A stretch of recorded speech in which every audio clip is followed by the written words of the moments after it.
But we begin at 4:30 with Facebook remarks from a state lawmaker that have sparked a debate. The radical Muslim group ISIS is in the news, responsible for the beheading of 2 American journalists. But a Republican lawmaker says Oklahomans would be wise to be wary of all Muslims.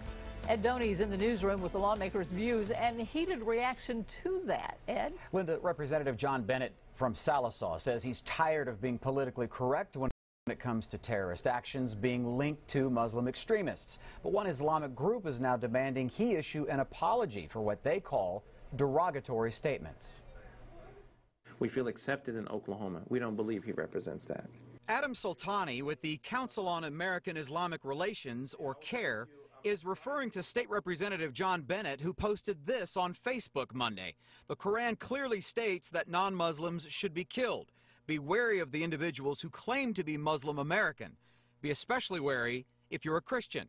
He was reacting to the latest attacks from the Muslim extremist group ISIS, which has recently beheaded 2 American journalists. But Adams says it would be similar to accepting the KKK as Christian representatives. ISIS is a very concerning thing. I mean, their actions are inhumane, barbaric, and really the antithesis of what our faith, Islam, stands for. For us to sit back and listen to their lies and deflection and let them continue on their claims that, oh, this is all racist and I'm an Islamophobe, is just absolutely ridiculous. Representative Bennett says he is tired of the excuses from CARE and wants Oklahomans to be educated on what the Quran says, claiming those beheadings are a direct result of its teachings. It makes me sick to my stomach. And it makes me even more sick that they're using Islam or the Hadith, the Quran, to justify what they're doing. We have to watch them. You got to watch them, and they need to be reported to the police. We love living here. We love the people, and we're here as an organization to protect our faith and defend it from these types of things.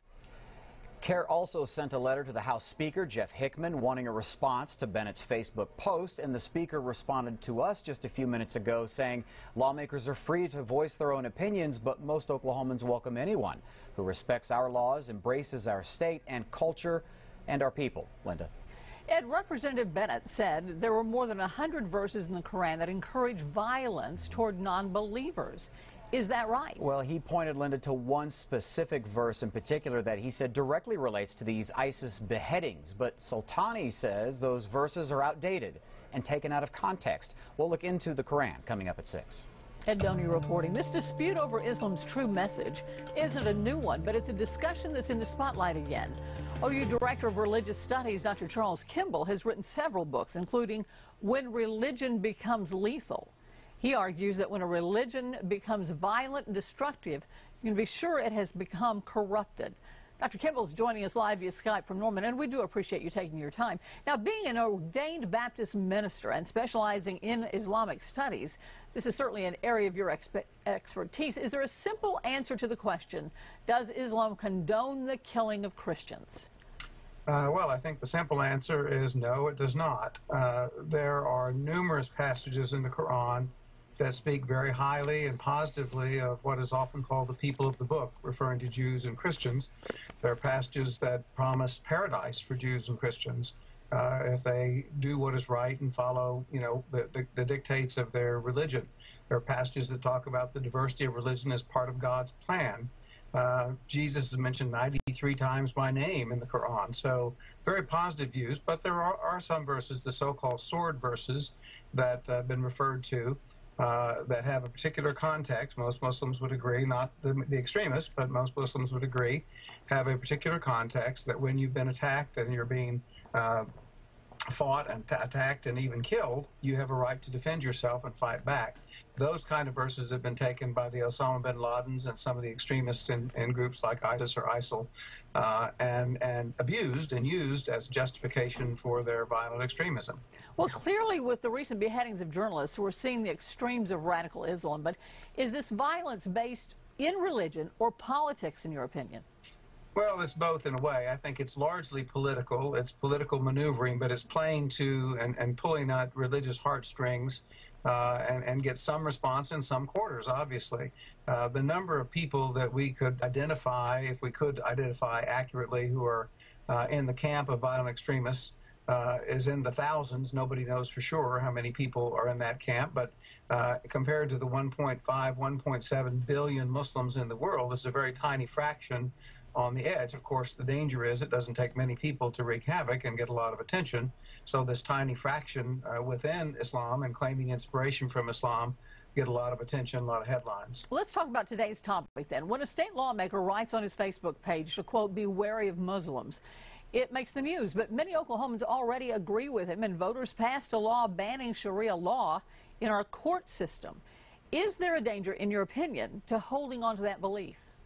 Of course there is. This kind of generic stereotyping, treating Islam as though it's monolithic and all Muslims are the same, is simply ridiculous. It has no bearing in reality. I have dozens and dozens of Muslim friends in Oklahoma, in Oklahoma City, Norman, Stillwater, Tulsa, etc.